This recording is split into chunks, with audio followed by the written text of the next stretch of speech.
over the next probably 12 to 15 minutes, I will cover 4 topics. The admission process at Iterative, what we look for in founders and startups in our applications, common mistakes that founders make for you to avoid, and then we'll round it up with tips and resources before we transition to questions that you all may have. So let us dive right in. All right, the admission process at Iterative, it's actually quite simple and straightforward, as you can see from the title, 1 application, 2 calls, and 1 yes. So first step is you submit your application online. June has dropped a link to our application in the chat. Once you submit it, it is reviewed by multiple people, multiple sets of eyes on it. If your application passes this first round of review, you'll be scheduled for a first interview, which is a 30-minute call with somebody on our investments team or one of our venture partners to learn more about you as a founder and your startup.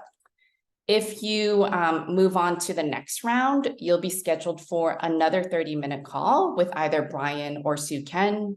So before the final interview, Brian and Sue Ken will review your application. They'll review your pitch deck. They'll prepare questions to ask you, and you get on the call with Brian or Sue Ken. No pitch is needed. It's really a conversation.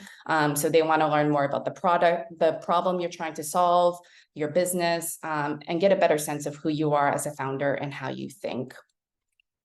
Iterative is not consensus driven, which means only one general partner needs to decide they want to invest. So if you get a yes from either Brian or Sue Ken, we send you an offer and invest up to $500,000 upon admission. There are no program fees, no clawbacks, no milestones for you to meet, and we don't wait for the program to begin for us to give you the investment. So like I said, it is a pretty straightforward process. That being said, would love to dig in a little bit more about what Iterative actually looks for when we evaluate the applications. So we primarily are looking to answer 3 questions when we are evaluating applications. First question, is the startup solving an important problem? And the problem will dictate the market size for us. The second question, can the founder solve the problem at scale? In the next slide, I'll go into what we look for in founders. But the third question that we look to answer when we're evaluating applications is there evidence of the first 2 points? So is there evidence that the startup is solving an important problem? And is there evidence that the founder can solve this problem at scale? For this last point, some might think of evidence as traction, but since Iterative invests in both late stage and really early stage startups, sometimes the startups are just at the idea or valuation stage and there isn't any traction yet. So for evidence, we want to see that the founder has gone out and gathered data and proof points that the problem exists, that many people have this pain point, and that the solution that the founder is proposing directly solves the problem. There are obviously a lot of nuances and layers here, but these are the 3 main questions that we think about and try to answer when evaluating applications. And Sue Ken just shared in the chat. The chart on the right side of the screen is actually from the post that Sue Ken wrote yesterday on his LinkedIn, and he just shared that post into the chat. This is kind of a write-up and exploration of these 3 questions from his perspective. So feel free to take a look at that, and we will also share the link in some of our resources a little bit later on. But to continue on with what we look for in founders specifically and how we evaluate if the founder will be able to solve the problem that they're trying to solve with their startup, with founders, we're really looking for 3 things. The first one being, does the founder do what they say they're going to do consistently? So if the founder says they're going to talk to 50 users in the next week, do they do that? If they say they're going to find 100 new users by the next time we talk to them, did they make that happen? This is one of those things that is easier said than done.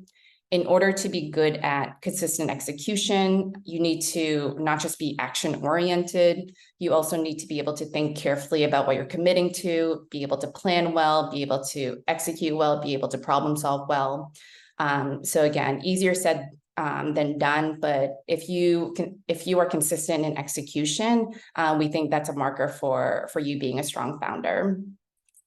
The next thing that we look at is the founder convincing? So I'm not a founder, so you all probably know this much better than I do. Founders need to convince a lot of different people to do a lot of different things all the time. Are you a founder who is able to convince investors? Can you convince users to use your product? Can you convince people to join your team? Can you convince existing team members to do what you need them to do? So we really look for if the founder is convincing or not. We don't care if you are an introvert or an extrovert. We don't care if you're particularly charismatic, but we do look to see if there's proof and evidence that you are convincing. We also look for founders who are internally motivated. So we find that founders who are driven by internal motivators like learning or solving a problem are tend to be more resilient than founders who are motivated by external factors like making a lot of money, making headlines, becoming famous, these types of things. So this is kind of just a quick overview of three of the things that we look for in founders. I also wanted to quickly share with this topic of what iterative looks for, some reasons why we might not invest in any of the startups that we see in applications. So this next slide, this is real data from this current pool of applications for our winter 2024 batch. We evaluate applications on a rolling basis, which means we accept and reject applications on a rolling basis. And these are the top three reasons why we have rejected some of the companies that have applied to this winter 2024 batch. The first one is not enough validation. So maybe the founder have talked to people, they might have surveys, but we're not convinced that they've dug deep enough to fully validate the problem and validate that people actually want the solution that they're proposing. The second reason is insufficient differentiation. So we're not convinced that the proposed solution is sufficiently different from existing solutions and will be able to capture a significant share of the market. And the last of the top three reasons, the market is too small. So the market that the startup is in is not big enough for it to be a venture-backed startup. So these are some real quick data points from our current pool of applications that we think could be helpful for you to understand as you are working on your own applications. Moving on to common mistakes that we see founders make and for you to keep an eye on to avoid. So the first of the four common mistakes that we see in the application review process is the application is full of jargon, which makes it really difficult for us to understand. And if we can't understand it, we can't evaluate it properly. And it's not likely that this application will be moved on to the next stage. So on the flip side of this, the tip from us for you would be to make sure that your application uses plain, clear language. Especially if you are in a market or an industry where there is a lot of jargon and there are a lot of technical terms, make it so that somebody outside of your industry will be able to understand it. The next mistake that we see is problem statements that don't actually describe the problem, problem statements that describe the solution. This is actually a really common one. We see this not just in our application, but also in pitch decks as well. So you'll have plenty of time and space to talk about your solution and your product, but we want to make sure that we fully understand what your problem is, and that starts with the problem statement. The next mistake to avoid, and this is really more pertinent to the interview process, the first call and the final interview. We've had founders who have not been able to recall like really key metrics off the top of their head. So of course there are reasons for this, but for us, especially for these key metrics, like these should be metrics that you know inside and out. And so if you're not able to recall this, it's a little bit of a red flag for us. And then this last mistake, I've categorized it as everything, everywhere, all at once. Fantastic movie, but not something that we want to see in founders or in startups. This really represents founders who are trying to solve too many things all at once, who are trying to, and their focus is spread. So our tip for you is to really make sure that you are focused on just one thing. We don't want you to solve X, Y, and Z. We want you to solve X, and we want you to solve X really well. So just to kind of reiterate the inverse of these mistakes, what our tips are. One, use plain, clear language in your application and in your deck. Make sure that you are actually talking about your problem in the problem statements. Make sure you know your metrics inside and out, and stay focused. Focus on your solution and execute your solution really well. The last tip that I'll give outside of these 4 common mistakes in the inverse tips is what we talk about at Iterative and what we call insights per minute. So for Brian and Sue Ken, they are not the experts of your startup. You are the experts of your startup, and you are the experts of talking about your market and your field with them. And so in these conversations and interviews that you have with Brian and Sue Ken and any other venture partner on our team, the partners in Brian and Sue Ken should really be able to learn from you. If you're able to share something that they don't know, or that shifts their perspective about your startup or the space that you're in, that's a good sign. The other thing that I'll say about this is they talk to a lot of different startups and a lot of different founders all the time. If you are a healthcare startup, you could be the 5th or 6th or 10th healthcare startup they're talking to in a week.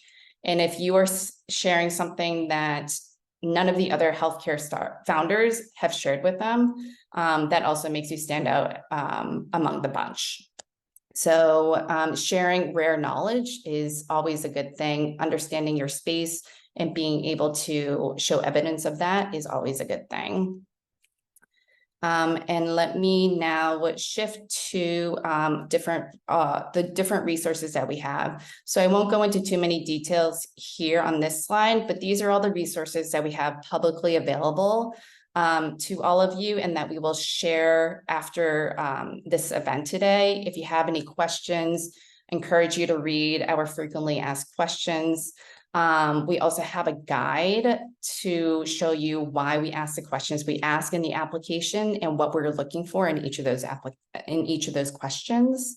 We have a lot of resources that talk about what we look for in founders and how to tell if you're solving an important problem.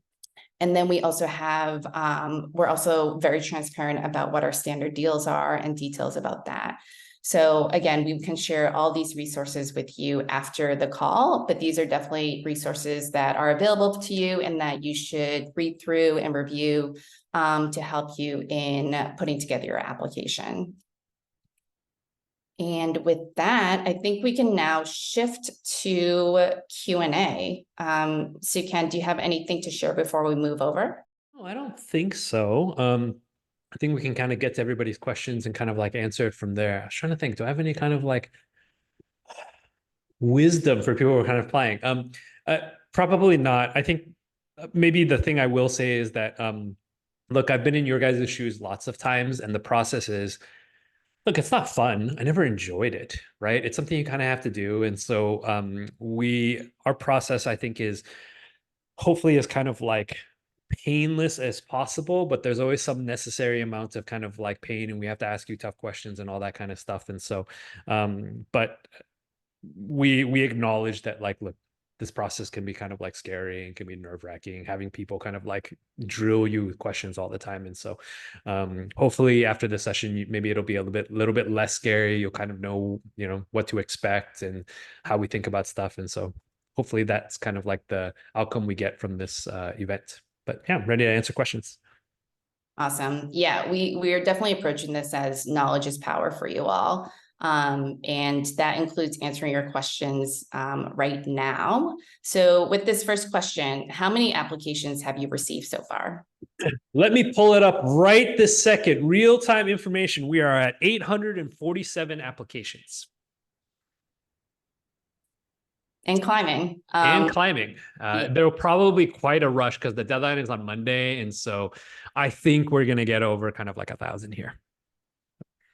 All right.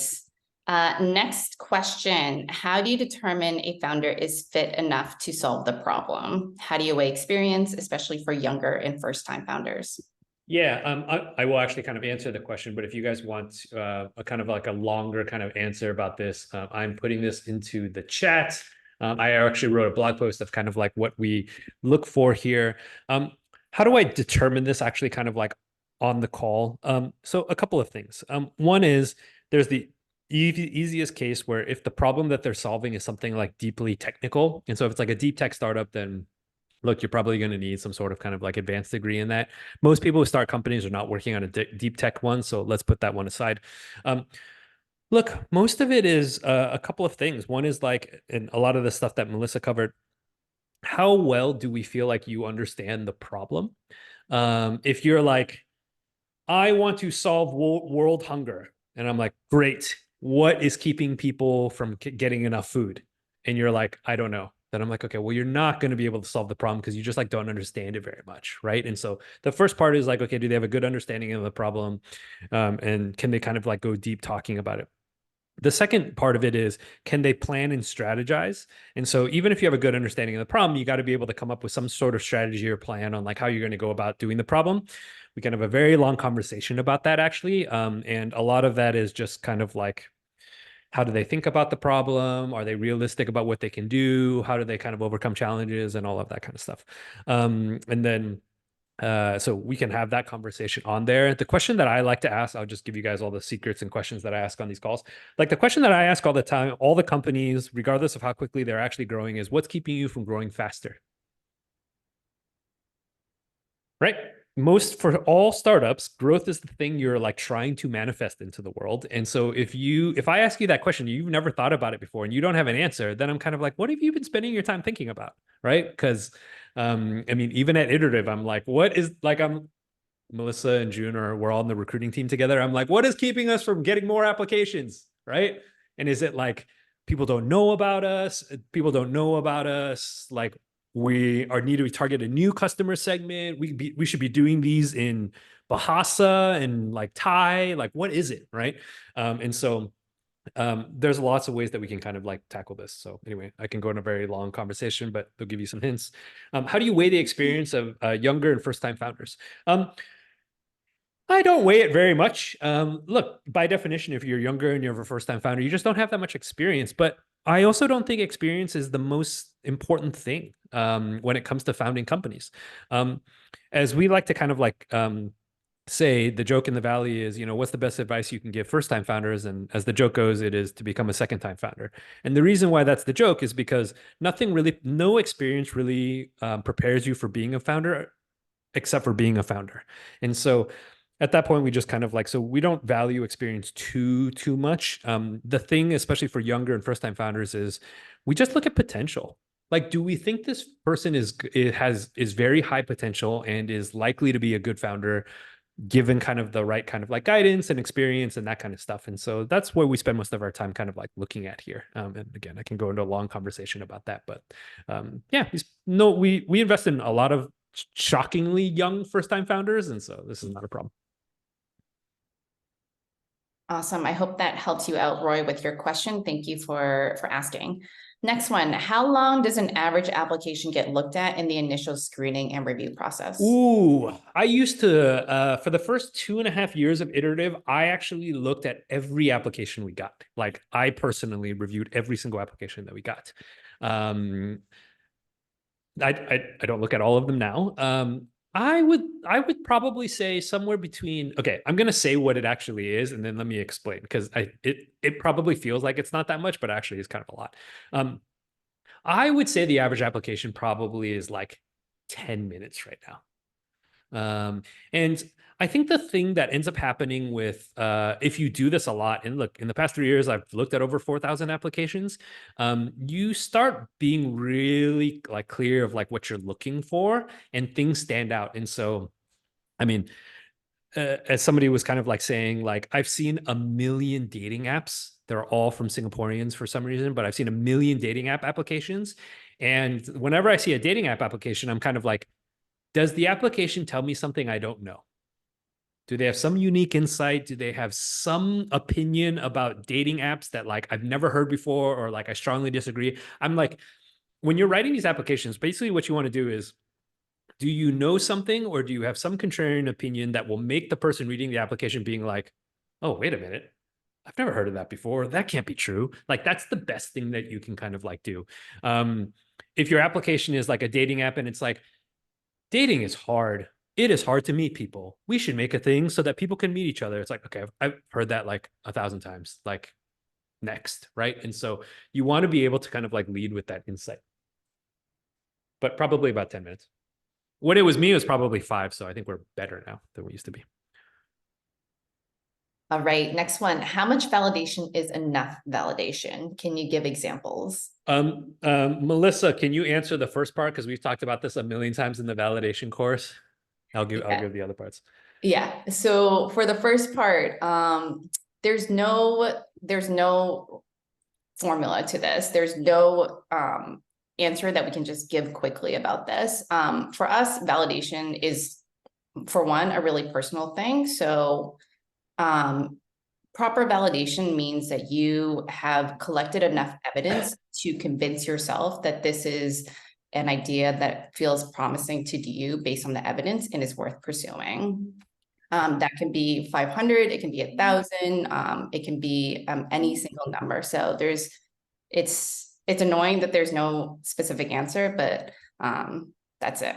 Yeah, that's it. And guys, it's not like a secret we don't want to tell people, right? Like, if I had a number here, I would tell everybody, and then you guys would all try to hit the number, and then you would email me and I would invest, right? Like, this would be super easy, but like, there is no number, right? And so we all have to do a lot of work.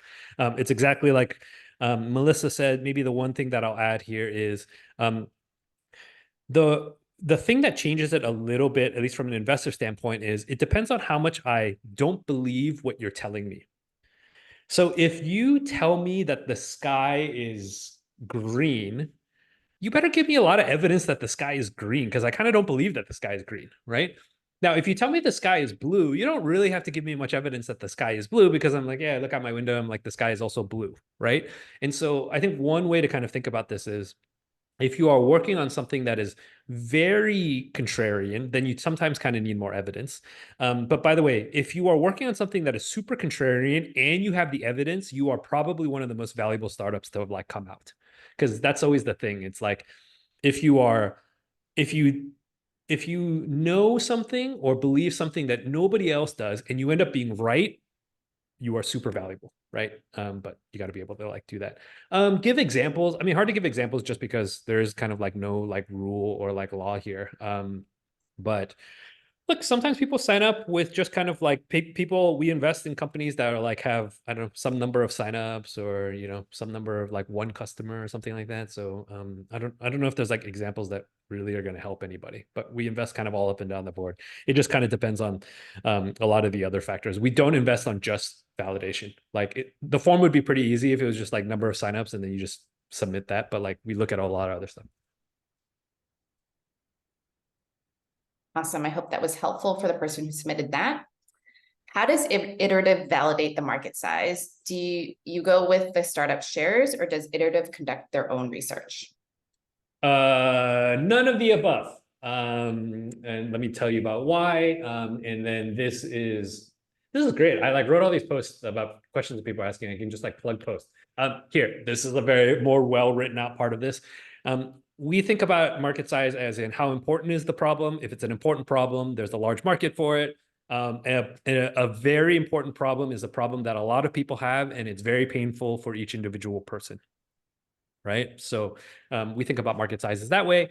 And that is hand wavy, I know, but we just kind of like think about it just like from first principles, right? We're like, oh, okay, well, how many people have this problem? Okay, you know, how big do we think it is? And we try to estimate that way. We sometimes will do our own research on some companies because we're kind of curious. And so we do that. But a lot of times we don't. We just don't have the time to do research on 1,000 kind of like markets. We don't go with what the startup shares because when I was making these decks, I can make the market size however big you want it to be. And I know that's what founders are doing.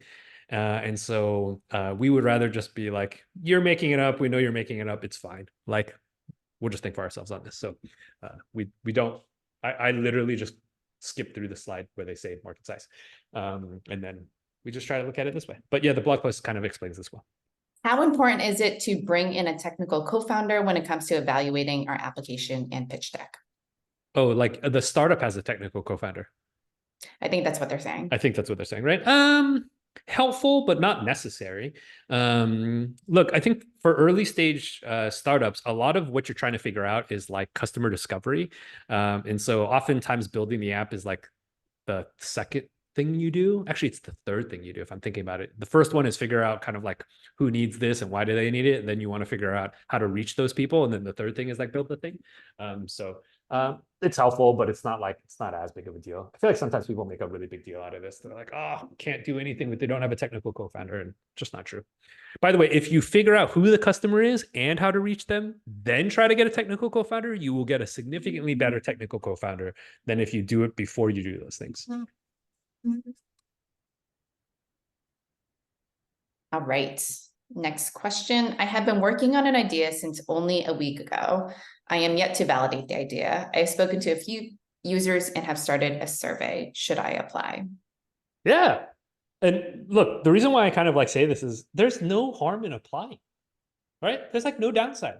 At the very least, you like get feedback on your idea. And by the way, our feedback could be worthless. And you could be like, hey, I think they're wrong. Totally fine. Like our feedback is our opinion. It's like not facts. And we're like not the keepers of like good ideas, right? We get stuff wrong all the time. But to me, there's kind of like no downside to applying, especially this close to the deadline, because we only let people apply once per batch, but the deadline is like 3 days. So you can literally like apply now and then apply like 2 weeks from now, and it's fine. So I would just keep applying. Yeah. Yeah, and I'll also add there are no like points lost or anything if you're not accepted. We don't care about any of that. We don't care. All right, next one is generative AI a big focus for Iterative? No, I wouldn't say it's a big focus. Look, we're interested in it, but it's not like a primary focus. We don't spend a lot of time to kind of like talking about generative AI and stuff. Two things I'll say about this. I think the core generative AI stuff probably happens in places like San Francisco, maybe China, kind of these tech places. And so a lot of the like core innovations are happening in those places and typically not Southeast Asia. What we would be interested in, though, is generative AI being applied to kind of like solve problems in Southeast Asia. That would be very interesting to us. But I don't invest in kind of like broad theses like this. I always come back to like, okay, well, generative AI is just like a new tool. It's an interesting tool that you can do a lot of stuff with, but like it's just a tool. So the question is like, okay, how do you use this tool to solve a problem that exists in Southeast Asia? And that's what I'm interested in. What are some examples of memorable insights you've learned recently? Oh, which ones have I like learned recently? Did I learn any from my calls today? Okay, yeah. I learned about farmer supply chains oh, actually, let me bring up another one. I learned about air cargo recently. And so the thing that I learned is out underneath a lot of consumer flights, there is like the cargo hold, and most of the cargo hold is empty.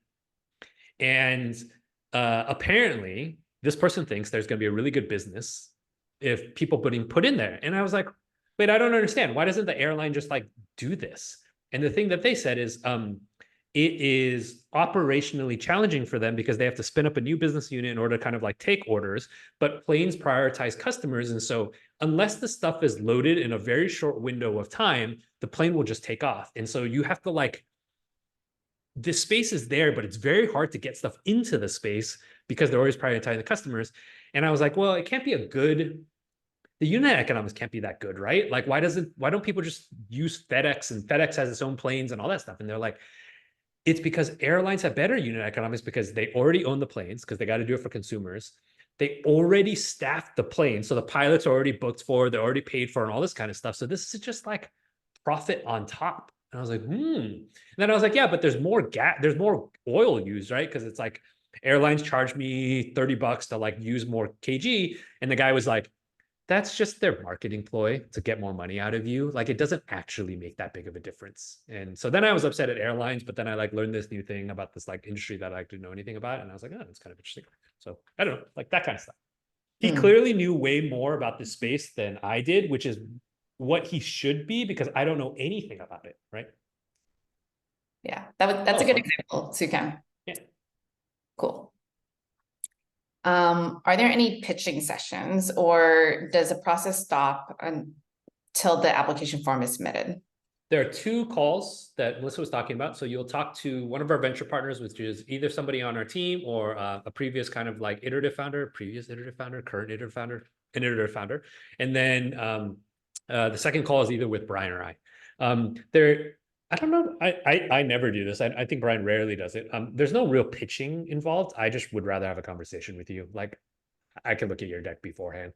And so I just look at your deck beforehand, and then I have questions, and then we like talk about it. So there are calls to talk about what you're working on, but they're not pitch sessions. All right, I hope that is helpful.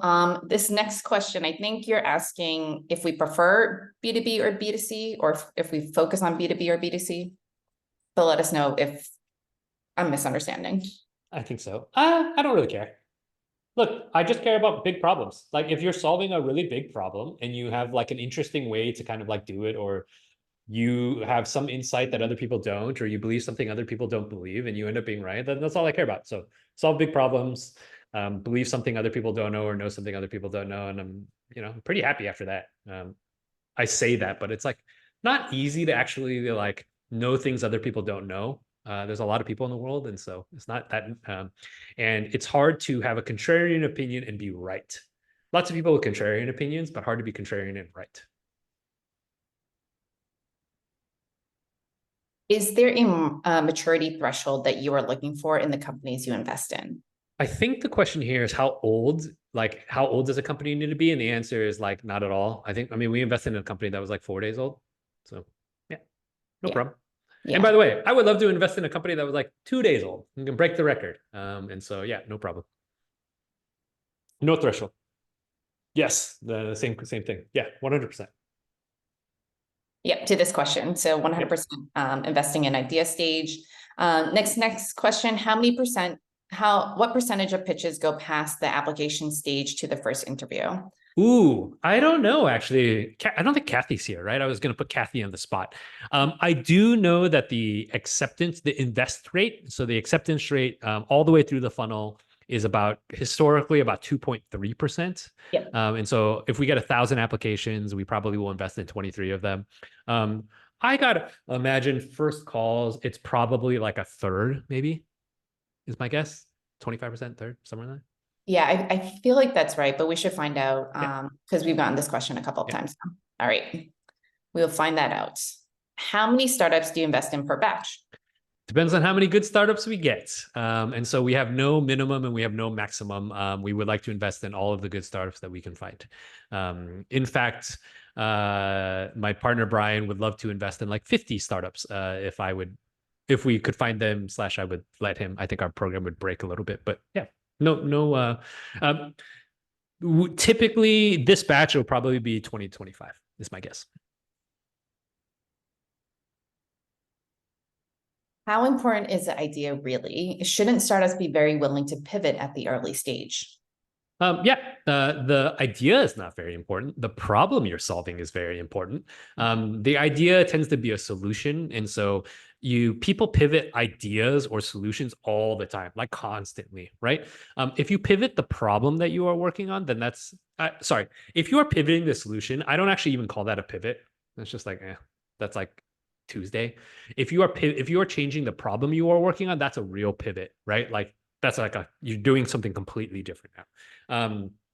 I do think it's important. I guess both of these can be true. Like the problem that you're working on is very important, but you should also be very willing to kind of like pivot in the early stage, right? So both are true.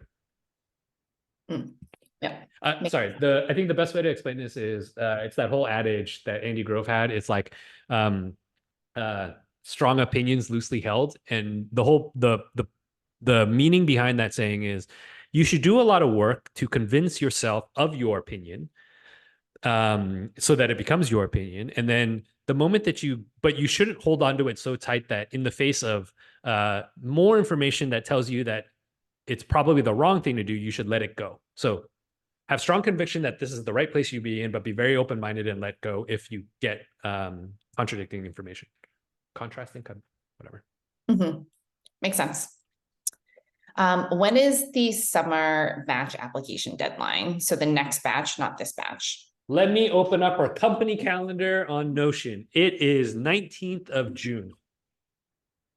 All right. So you have 4 days for the winter 2024 batch, and then you have from 22nd of January until the 19th of June for the next batch.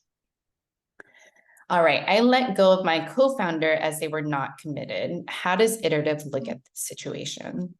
Like you did the right thing. Like to me, co-founders need to be like equally committed. Otherwise you're going to have a problem. I've worked through a lot of kind of like co-founder breakups and reconciliations kind of like during the batch and stuff. Maybe I'll put it this way. You should, as a startup founder, you should always do what's in the best interest of your company, right? We will always look positively on whatever is in the best interest of your company. So if you thought this was in the best interest of your company, we will look positively on it, right? Again, it's hard to, I have no opinion on whether they were actually committed or not, right? But this is like not a problem to us. So yeah, it's fine. Yeah. No flags. No flags. What is the rejection rate between the first and second call? Gosh, I don't know. Well, people really want to know. They're like, is this like a school thing? Like people want to know what the grades are and how far they make it. I don't know. It's probably like half of the first calls probably get rejected and don't make the second calls. Maybe more. Yeah. 50 to 75% maybe. Yeah, that's an estimate, but we should find that out. Brian and I probably talked to probably 5 to 7% of who applies maybe. And then we maybe invest in half of those or something. I think something like that seems directionally correct. Yeah. All right. Next question. What are the top 3 hardest questions during the first call? Oh, okay. Okay. Maybe I have no idea. I don't take first calls anymore. But maybe the thing I'll kind of share with people is there's no script. There's no script. So it depends on who you get, depends on how they think about your product and stuff. And part of the reason why there's no script is because all startups are different, right? And so we're not going to ask the same questions to everybody, and everybody has different opinions. And so even between Brian and I, he will ask you probably a different set of questions than I would, because he might think this is the hardest part about your business, and I think another part is the hardest part. And so we ask about those individual parts. And so I don't know what the hardest questions first calls are. Maybe to give an answer that is helpful, I can tell you what the hardest questions on my calls typically are for people. I said this before, I always ask people what is keeping them from growing faster. And people seem to really struggle with that. If your answer is we don't have money, that is almost automatically kind of like, that is not the answer. That's just a resource. It's like, okay, well, what do you need money for? That's probably the problem. So I think most people really struggle with that. The other thing that people tend to struggle with is if they have like 3 value propositions, they're like, oh, I make this easier, cheaper, and faster. I will always ask them to stack rank it. I'm like, okay, well, which one of those things is the most important and which one's the least important, and why? And people will often struggle with kind of like being able to explain that. Just to get under the hood here, the reason why I ask about the growth one is A, are they thinking about growth? And then 2, can they strategize how to like solve their own problems? The question about kind of prioritization is I want to know how deeply they've thought about why people want to use their product and what their value to the market is. And if you can't give me the stack rank, you haven't thought about it that hard. And it's certainly not equal, right? There's like no product out there that where it's like, oh, it's equally valuable, and it's not the case, right? And so I want to know about that. And I also want to know what the bet for the company is, because you can either work on your product being easier, cheaper, or faster. And I want to know which one of those you would kind of like work on. So those are some questions that I think kind of like come up and people have a hard time with. Yeah. By the way, these are questions that Brian, that Sukan also asks us. Yeah, yeah, 100%. It's the same. Yeah. Just a broken record. Yep. Yeah. Where is Brian? Where is Brian? Brian lives in San Francisco, and we find that the events work better kind of like after hours. So what time is it in San Francisco right now? Time in San Francisco. It is 2:47 a.m. And so we try not to ask Brian to do these at 2:47 a.m. The other part of this is I'm in charge of the recruiting team. And so part of my role is to get people to apply to Iterative. And so this kind of like sits under that. Brian, by the way, Brian's job is to get money to invest in companies. And so all of the money we're investing in all of you, he goes and gets. And so, just split up responsibilities, and then kind of like time zone stuff.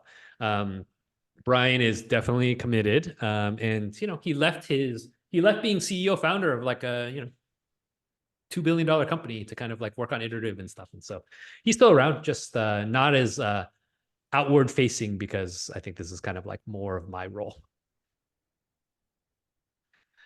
But Melissa can corroborate that Brian is around and she sees him. Yes, he is around. He's very committed. And he is raising money for us. I feel like I should, I want to take a screenshot of that later and be like, Brian, people Brian calling you out. Yeah. All right. This next one, what is a deal breaker negative trait in a founder?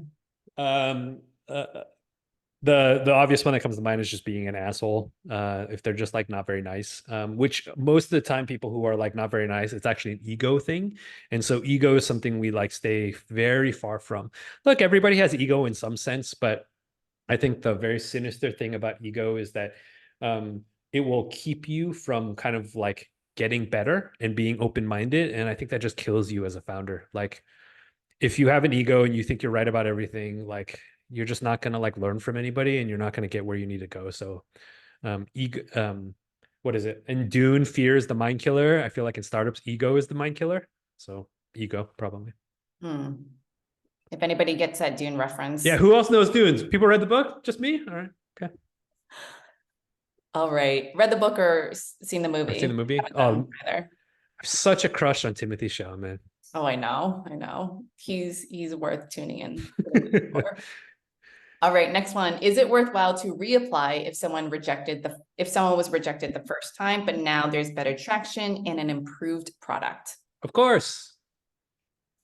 I would recommend applying for the next batch, but yeah, absolutely. Look, lots of companies that we've invested in have applied multiple times. So there's nothing wrong with it. We have no shame about it. Like, it's cool. We like it. We actually think that it's like a weird test in itself of like perseverance. Like if somebody like applies, gets rejected, and won't apply again, then we kind of start thinking of like, well, startups are very hard. Like if they're not willing to apply again, like what else are they not going to be willing to do? So yeah. Do you like something new or innovative? Because some VCs like to compare whether similar startups in other countries such as the US or China are successful or not. I don't care about either of these things. Like, look, I don't really care about US. I don't really care about China because we're investing in Southeast Asia. I get that it can be useful to look at comparables. Like, I'm not denying that as a thing, but like, look, it has to make sense in the Southeast Asia context. Like, there are things that happen in the US and China who don't make sense here. And there are things that happen in Southeast Asia that do not make sense in the US and China. And so I think this is like VCs who are investing based off of this, they're lazy. They're intellectually lazy, is how I think about it. Like, the way that you want to invest is you want to do it from first principles. And the first principles ways to do it is the problem that they're solving a problem for people in Southeast Asia? And if it is, can they kind of like solve those things? And if the answer is yes, then like, cool, like tell me where to send the money, right? So I don't really care about new. I don't really care about innovative. All I care about is like, does this solve important problems for people in Southeast Asia? That's it. Very straightforward. I'm trying to find a Timothy Chalamet GIF, by the way. All right. As you do that, I have read your post on the 8 different categories. Thank you. Wondering, how do you identify if a founder is a strong founder or a weak founder? Oh, yes. Okay. I think you can kind of like look at my like post for kind of like more details here, but let me talk about how I actually kind of like do it. Okay, let me take the first part, which is, do they do what they say they're going to do? So one of the things that I look at when trying to evaluate this is I just ask them, I'm like, okay, well, what are you trying to do? Like, what's your goal? If they don't have a goal, they automatically fail because you can't do what you say you're going to do if you don't know what that thing is, right? So automatically fail. If they do have a goal, then I ask them, what is your plan to reach that goal? And if they don't have a plan, there's no way they can consistently do what they say they're going to do. Like, it's impossible. You might get lucky a few times or whatever, but like people who can do this consistently always have a plan. They have backup plans. They can kind of figure out how to do this. And so even my short conversation, when I'm asking people kind of like these things, this is kind of like the stuff that I'm like testing for. Convincing is like a very straightforward thing. I'm just like, I don't know, does this person convince me or not? Like, that's an easier thing to kind of like gut check. By the way, convincing does not mean charisma. Somebody who does what they say they're going to do consistently is very convincing to me. So it doesn't just mean that you are like charismatic or whatever, like Timothy Chalamet probably is. And so I think those things are kind of that. And then a lot of times I try to get a gauge for like whether they're internally or externally motivated. And a lot of that is kind of like people who are externally motivated tend to care about the problem less, because they care more about the outcomes of this. And people who are internally motivated tend to care about the problem more because they're like either very curious or they're like care about the problem a lot or whatever. And so when I dig deep into kind of like, okay, what's the problem? What causes the problem? All that kind of stuff. These are the things I'm kind of like checking for. And then there's always the like ego gut check, right? Low ego, high curiosity, high work ethic. You're like almost always going to be a strong founder. I mean, I should write a post about that, right? Low ego, high curiosity, and I would probably add introspection. So much of being a founder is like finding out what your weaknesses are. So being kind of like introspective, I think, is kind of like an important kind of like piece here. All right. My co-founder and I have disagreements regarding our company name. Do you have any tips on what goes into a good name? Yeah, my advice here is stop worrying about it. Like, company name is like the least of your like kind of like worries. This kind of reminds me. So I have this like funny thing where I sometimes will look at a startup's website, and if it's like a really early company and their website is too well designed, I actually take points away because I'm like, ooh, they spent too much time making like a pretty website instead of like actually working on what's important and like talking to customers and all that kind of stuff.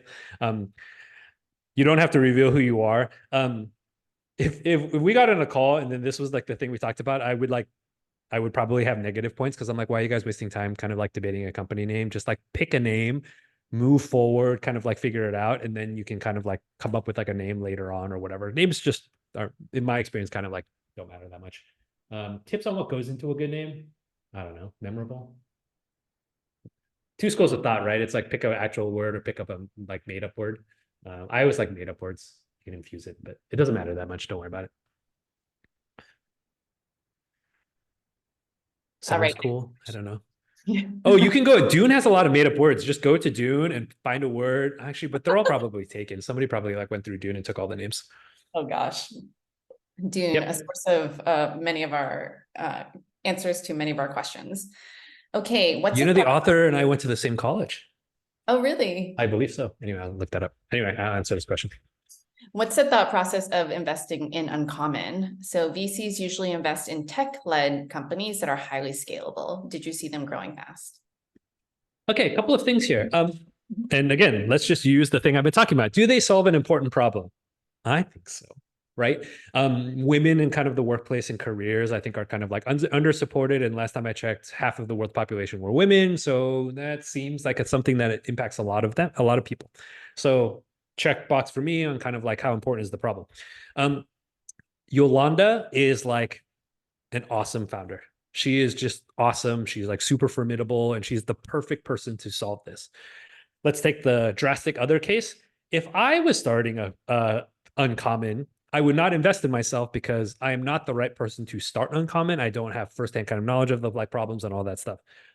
Yolanda is the perfect person to start that problem. And it's not just because she is like a woman. She's kind of like worked in a lot of careers and kind of worked at a lot of these companies. So check on problem. A lot of people check on kind of like founder as that person to do it. And then the last part of it is they had pretty good traction. She was like making pretty good money when we were like doing it and stuff. So and they were growing pretty fast. So yeah, checked all the boxes for me, right? Important problem, founder was great, evidence of both of those things. Yeah, pretty straightforward. Tech-led companies that are highly scalable. Oh, I think this is the thing that people sometimes forget. Right now, they don't look that scalable, but the plan is to make it very scalable. And so oftentimes companies will look not very scalable, but the plan is to make it very scalable. And you do the things that don't scale first so that you can learn about what you need to scale. So Great. Just doing a quick time check. So we are 3 minutes till 7 p.m. Singapore time. Suken, how's your time? I'm good. The Dune author did go to my college. Okay. We are learning so much about iterative and Dune. Dune. It looks like we have 8 or 9 questions left in the queue. We will try to get to as many as we can. For any questions that we don't get to live, we will respond to and distribute after the event, but we'll try to get through as many as we can live. If you have to drop off, we understand. Thank you for joining, and we are recording this and we'll send a link after the event today. All right, next question. What are some areas of expertise of Iterative? Marketplaces? Marketplaces for sure, because I worked on a marketplace. Prop tech, because Brian started kind of like $1 billion prop tech company. Our first 2 companies were consumer companies. So, I think those, if you want to do it in terms of kind of like industries, I actually don't think that's where the expertise lies. Yes, we do know how to do those things, but I think the expertise is just like being a founder. And so how do you fundraise? How do you grow quickly? How do you hire people? Like all of that kind of stuff. So I think more of our expertise is there.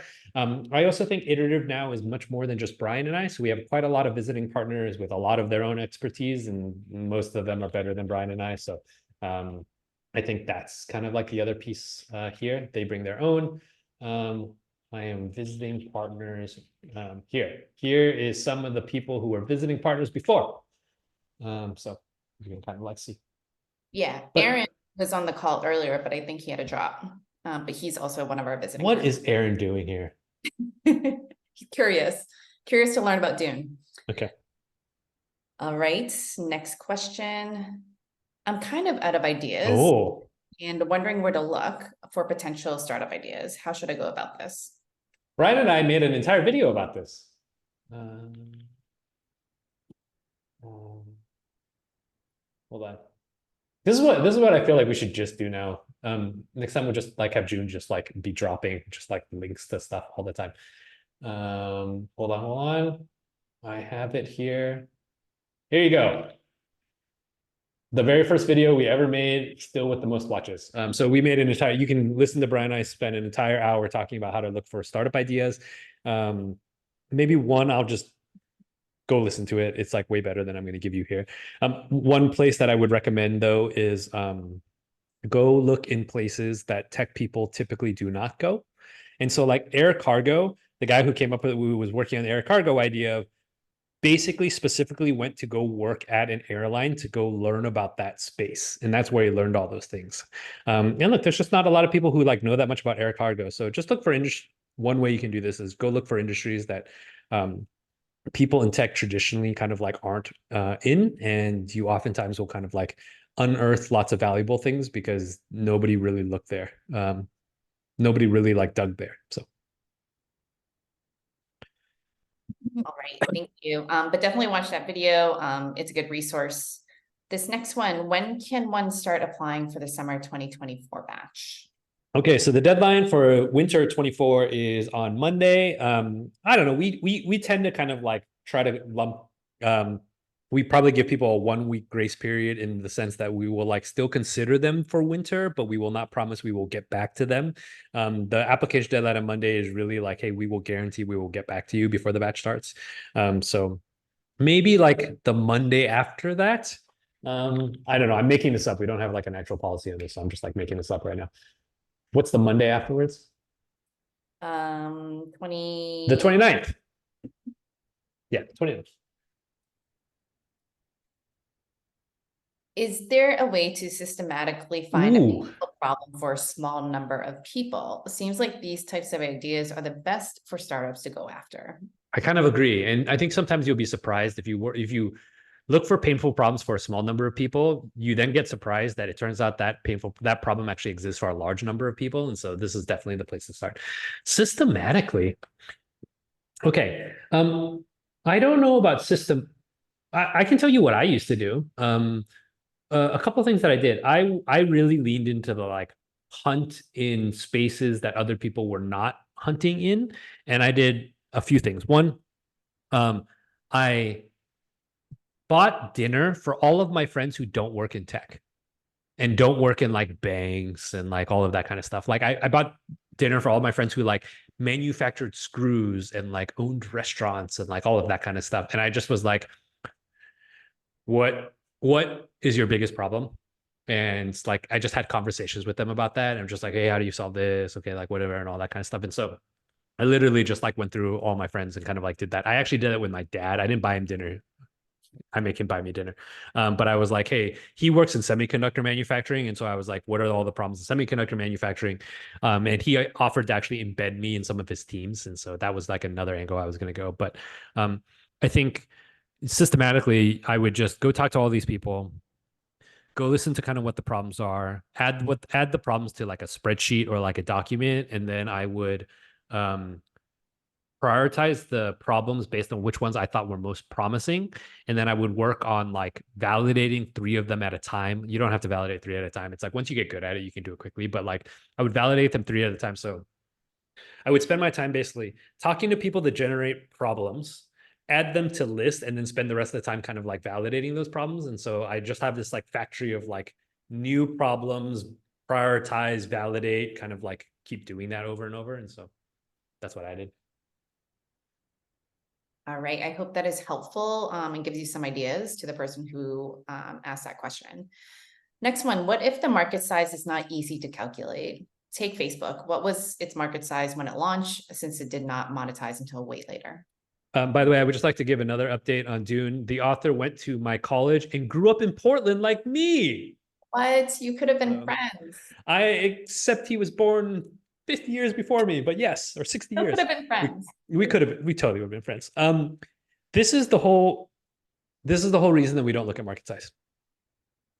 It's not easy for anybody to calculate, right? And so there's 2 obvious kind of examples here. So one is it an existing market that exists, and then you can try to calculate. And even then, I think it's quite hand wavy, right? It's like, I don't know, depends what you include. Then there's the entire set of other businesses like Facebook, which is they don't fit into an existing market size. And so how do you even calculate that? There isn't a way, right? And so that's why I think we don't kind of look at it this way. And by the way, the most disruptive ideas tend to be ones that have no predefined market size. So if you're an investor and you only invest in companies where you can calculate a market size, you're never going to invest in any of the really big stuff. So this is why we don't bother with it too much. All right. Who are the super cool winter 2024 visiting partners? God, I feel like Aaron added this in here because he's going to be one of the visiting partners. Let's see. Who do we have? I think some of the people that are on the list, we have kind of like recurring ones. I think Sylvia will be okay with this. So we have an in-person orientation, and we just confirmed the speaker for the in-person orientation. So Oswald from Glints is going to fly into Bali, give a talk, and kind of like hang out with people during in-person orientation. Glints, if you guys are not aware, is this company.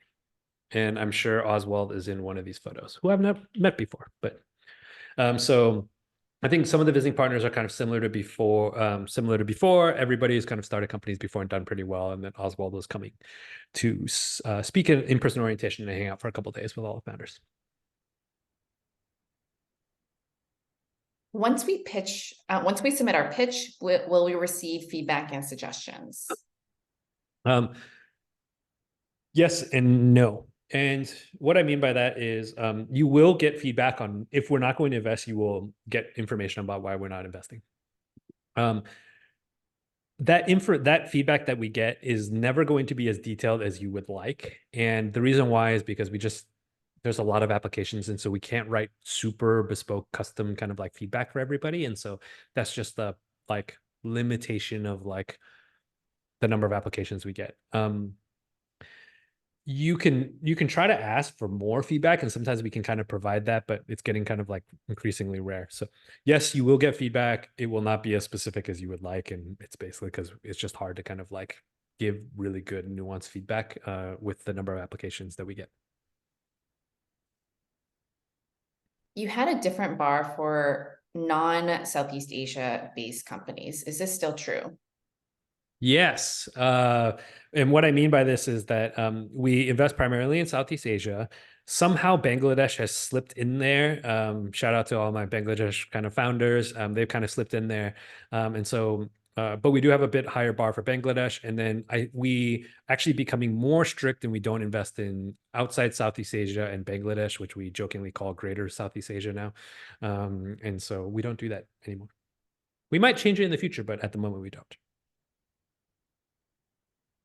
As it's hard to calculate market size, why the question, how big is this problem? Describe how your problem becomes a $100 million revenue business. So interesting and very telling how you answered this question. You can answer this question without talking about market size. You can talk about how big the problem is by talking about how many people have the problem and how painful it is for them, right? That is a way to talk about how big the problem is. Describe how your company becomes a $100 million revenue business. You just talk about what your strategy is, right? How do you solve the problem for people? Okay, we start with this small group of people, then we start with another group of people. We sell them these things. Like you can kind of do that. So that's why I think it's kind of like interesting. You don't actually need market size to answer these questions. All right, I hope that is helpful. For market validation, should we answer this using local metrics or Southeast Asia metrics?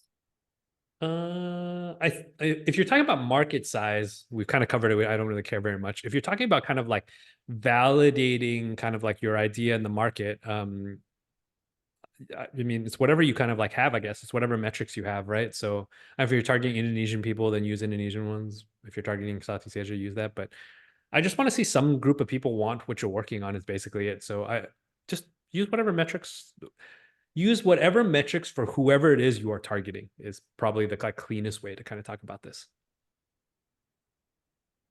All right, I hope that answers that question for whoever submitted that. What is a good runway length for raising money at this stage? Sorry, is the question like how much money should I raise so that I have kind of like how much runway should I have after I raise money, or how much money should I have before I start fundraising? I can answer both actually. Yeah, why don't you answer both? Because I'm not sure. I'm unclear. So when you fundraise, typically you want to fundraise and give yourselves about 2 years of runway is like the typical kind of answer here. When markets get a bit slow, like now, maybe it's like 2.5 years, but 2 years is typically kind of like what most people say. If you are getting low on runway, I would say that you probably want to start fundraising within like 12 months of needing kind of like more money, and certainly kind of like within 6. So it's like one of those. 6 is kind of like cutting it tight. Deals now, this answer is a bit nuanced because I feel like the fundraising environment now is like all deals are like twice as slow and for half as much money, and so you just got to like give yourself kind of like more buffer time. So I don't know which one it is, but Hey, thanks for sharing that, Suken. If this is your question and you want to clarify it, feel free to drop it in the chat or back in Slido. Would you consider a second application?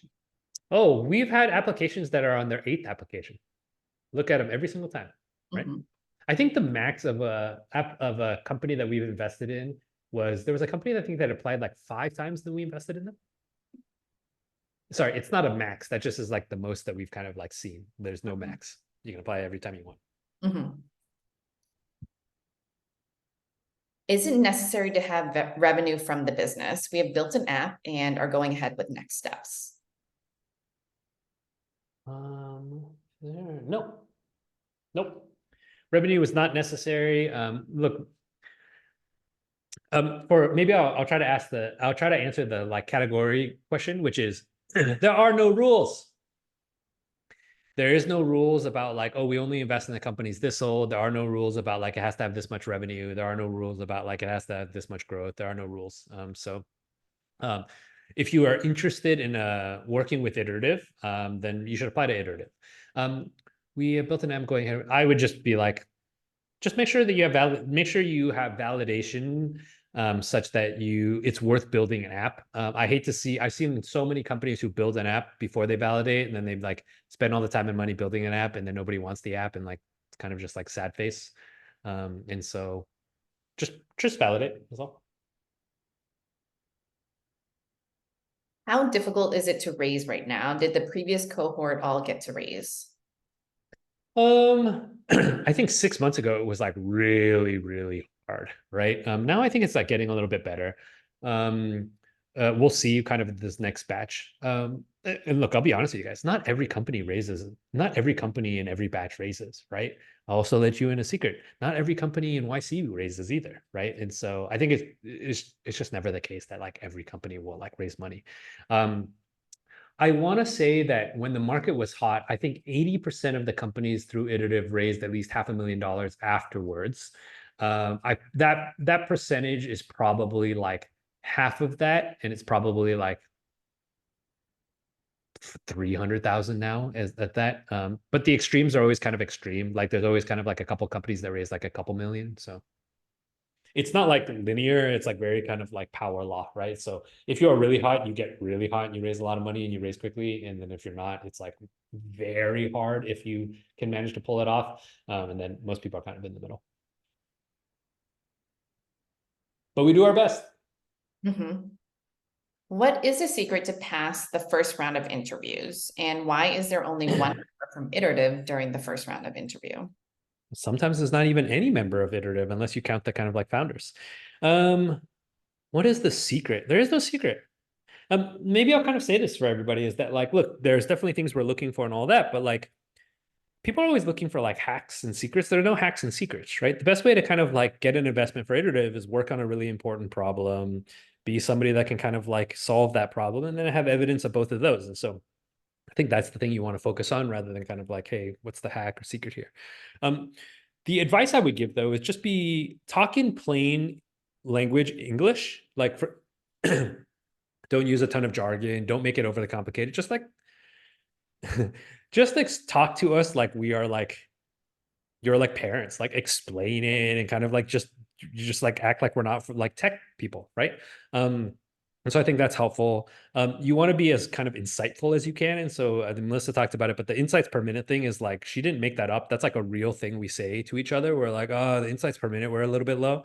And so, be concise, use kind of plain language, kind of like give insights that you think, people wouldn't know and that kind of stuff. But the main thing here is like, be able to kind of talk about why this problem is important, why you think you can kind of like solve it and that stuff. Why is there only one member from Iterative during the first round of interview?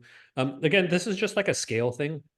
Like if we have 1,000 applications and we're going to get on calls with 500 of them, That means 500 kind of like calls have to be taken. If we have 3 people on, that's 1,500 calls that have to be taken. It just takes a lot of time. It's also not clear to us that having more than one person in that first call increases the hit rate at all. And so we think that having multiple people, kind of like, that's why there's 2 calls, but having more than one person in that kind of like first call doesn't seem to kind of like move it. Maybe we'll change our mind. Maybe we'll kind of like find otherwise, but it's mainly kind of like a process scalability thing. By the way, I don't know if you guys know this. I was listening to a podcast with Paul Graham, and YC interviews are 10 minutes long, and he suspects they could actually just be 7 minutes long because after 7 minutes, you almost never change your mind about what you want to do. And so he thinks that you can just do it in 7 minutes. So we're not quite there. 30 minutes. That's pretty wild. All right, how many companies are already selected for the next cohort? Is there a cap? How many is there? How many is selected? Yeah, June, do you know? June knows. I'm going to pull up the post that June did. June can also write it down in the thing.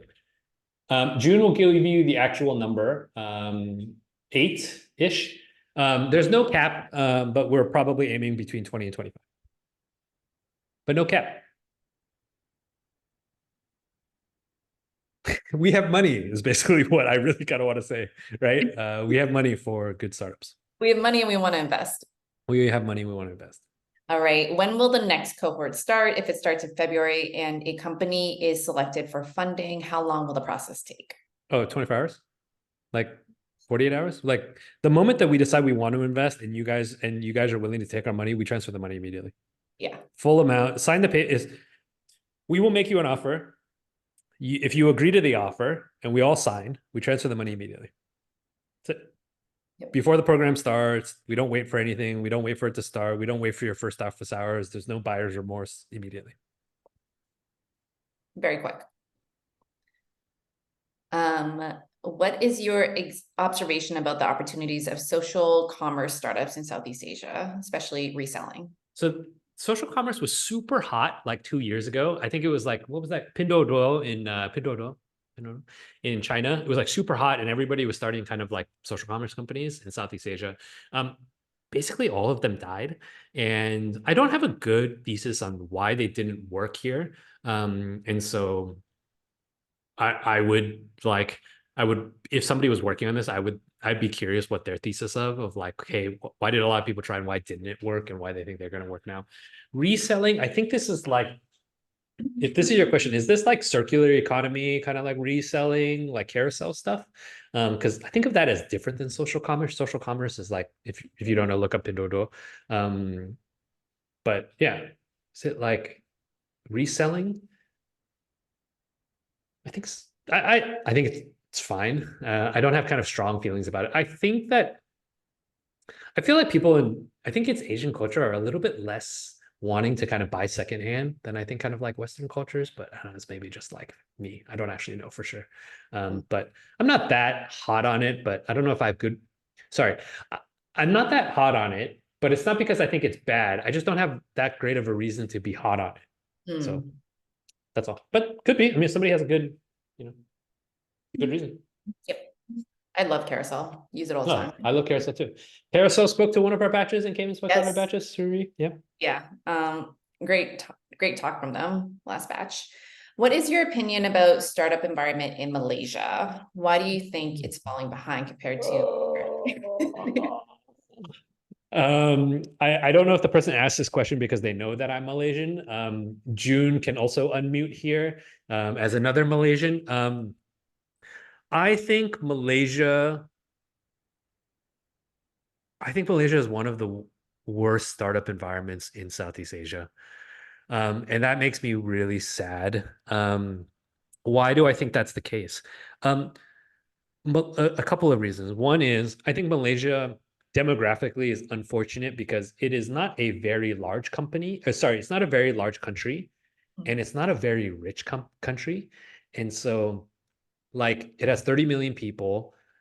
It's not growing that fast. If you were like an investor and you were going to like invest in countries, Indonesia is like enormous and like getting richer. Singapore is like very small, but like really rich. And then like Vietnam has like 90 million people, in like Philippines has like 150 million people. And so there's just like a lot of alternatives. Malaysia also has brain drain to Singapore. Like a lot of people like end up kind of like moving to Singapore. And so I think that kind of sucks. And then I hope they're not on this call. I think Malaysian investors are a little weak. I think it's very hard to be an investor and just invest in Malaysia. And so I think they tend to be weaker than kind of like other investors in Southeast Asia. So I just think it's like not a great place to kind of like be. And I would love to fix this somehow. Maybe June and I will start a Malaysia startup task force and like try to figure out how to fix this. But I think there's kind of like a lot of structural problems here. Two good things I will say if you are a Malaysia founder. One is it also means the competition, if you're a startup in Malaysia, is way weaker. So, okay, maybe it's going to be tough to start like $1 billion. Oh my God, like the ringgit is so low right now, so that sucks. But like it's going to be tough to start like $1 billion USD company in Malaysia. But I think you can start like some pretty valuable businesses in Malaysia. Like if you want to start like $100 million business, I think you can do it because nobody's really hunting Malaysia, and a lot of like the competition is just weak. And so like risk adjusted, it's actually kind of like not a bad place for kind of like if you adjust your outcomes. And then second, Malaysian food is by far better than Singaporean food. Don't message me in the comments. It's true. It's better. I'm sorry. I'm here to tell everybody that. Jude, back me up. Okay. All right. Thanks for sharing your opinion on all that. Sukan, any offline events in Thailand soon or ever? We did a Thailand event. I would love to do another one soon. If you would like Thailand events, please message Melissa. She is the one that is going to kind of run all of our events and programs, and you can tell her that Thailand should be on the list. June, you don't know this, but I'm actually going to Thailand right before the orientation because I'm seeing my friend there. I don't think we have time to kind of do anything, but I'm actually there. But yeah, I would love to do them. We don't actually have any other events planned yet. We're working on the schedule. Yeah. But we would love to do more Thailand. We've done it in the past. We'd love to do it. Yeah. We have a Thai team member who she is Thai. She works at Iterative. Yeah, so we'd love to do more. Awesome. Please message me if you ask this question and we can chat more. How much should founders pay themselves with the money raised? Oh, this is a good question. Such a good question. And I have no answer for you. Look, no rule here, right? And there's no rule here because I think every founder has their own personal financial situation. And so I think you have to be like cognizant of that. I remember when Brian and I started the first company and we raised money, the VCs asked us how much we were going to pay ourselves. And we had no idea. And so, by the way, this was 2008, 2009, maybe something like that. And so we told them $30K USD a year. And for context for that, $30K USD a year was not very much relative to like the jobs we had just left, which was like, we could have probably made like 120,000, 140,000 kind of USD a year.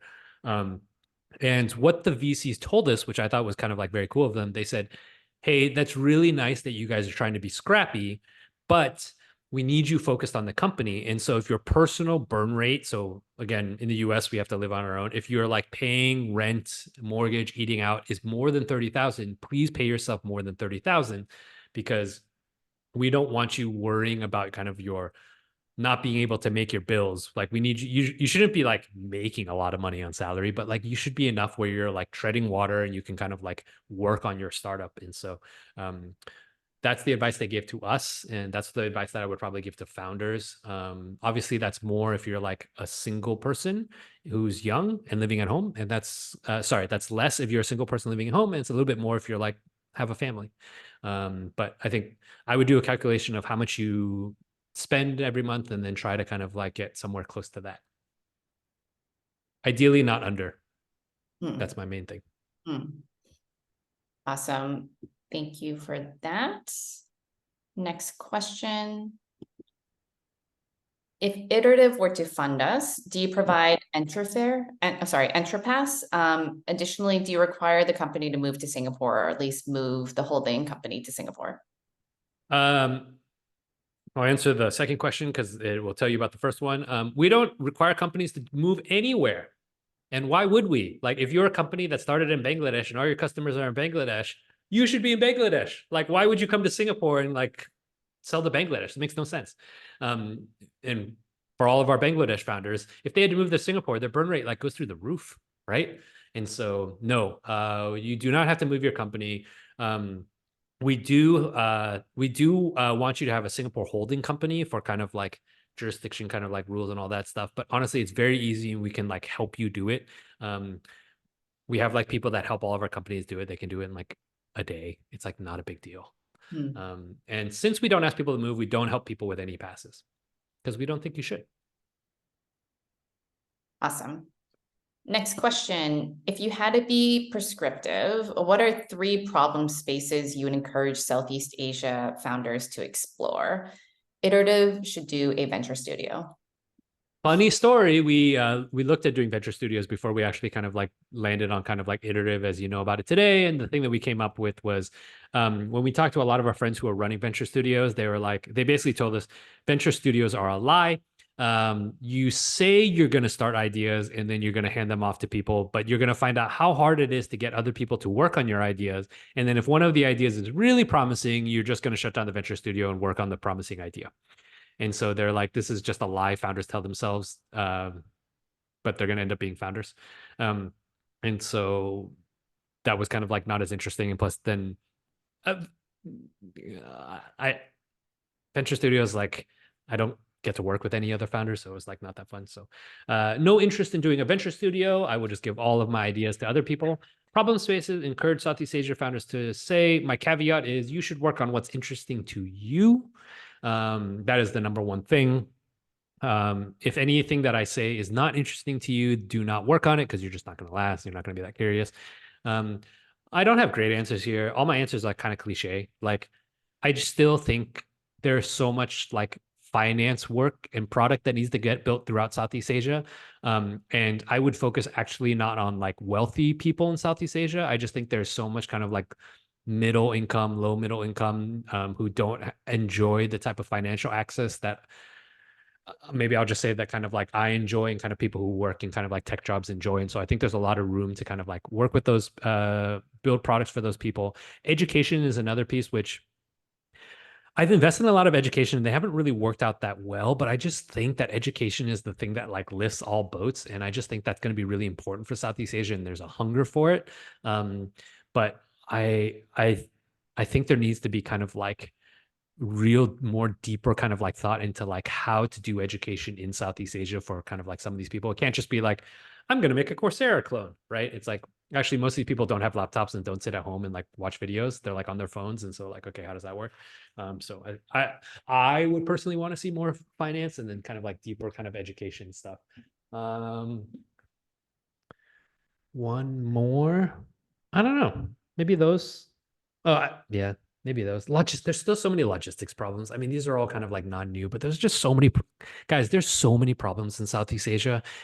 If I could tell founders one piece of advice, stop looking overseas and just focus on the problems that are in your backyard. Like I actually think that's like a much better, much more fruitful place to like dig now. It used to not be true, but it is now. All right. Time check. We are 30 minutes past. I think we have like 5 more questions left in the queue. So let's try to get through those. You okay, Sukan? Yeah. Power round. I got to find more Dune trivia. All right. This next one. I'm a solo, non-technical first-time founder. Would you even consider my application? Absolutely. Why wouldn't I? Work on an important problem. Let's do it. Yes, absolutely. Maybe let me make this point to everybody. We will consider everybody's application, right? There's like not an application we won't consider, right? I can't guarantee we'll invest, but like we will. Yes, very easy yes here. For the air cargo application, did they explain those insights in great length in their application, asking if we should make our application short and simple? I can't remember.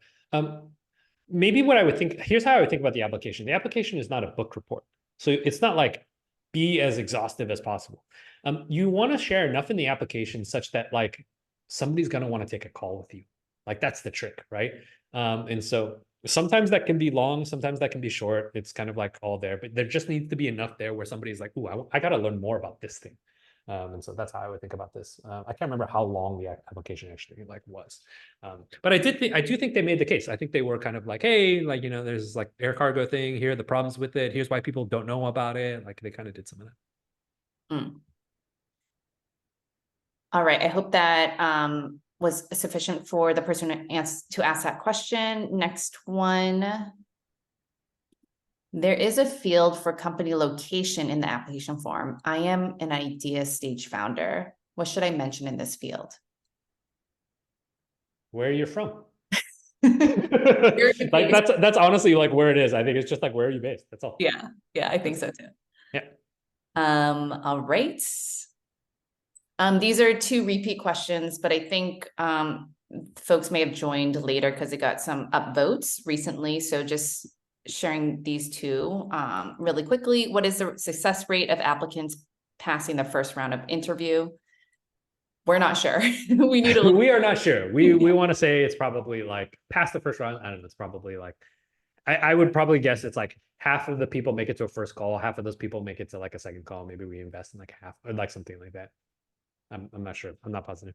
Yeah, we can check that and clarify. And then this one also upvoted a few times, already answered, but what questions will you ask during the second round of interview, during your final interview, Sukan? It depends on the company, right? I don't have kind of like the interview kind of like email like list. And again, guys, there's no secrets here. I would tell you if I like had that. I just don't have it. But I would basically probe around like why you think the problem is so important, and I would ask a lot about the problem and how you think about it and why it's important and that kind of stuff. And then I would spend some of the time trying to get a feel for like whether I think you're going to be able to like solve the problem at scale, like. Can you strategize? Can you like plan? Do you kind of have goals? Do you have reasons for why you're doing the things you're doing, and kind of like all of that kind of stuff? And so I think it's those pieces. I'll ask you, you know, what's keeping you from growing faster. I'll ask you about who your target customer is and why they're your target customer. I'll ask you questions like, what's been the most surprising thing about working on what you've been working on, like all that kind of stuff.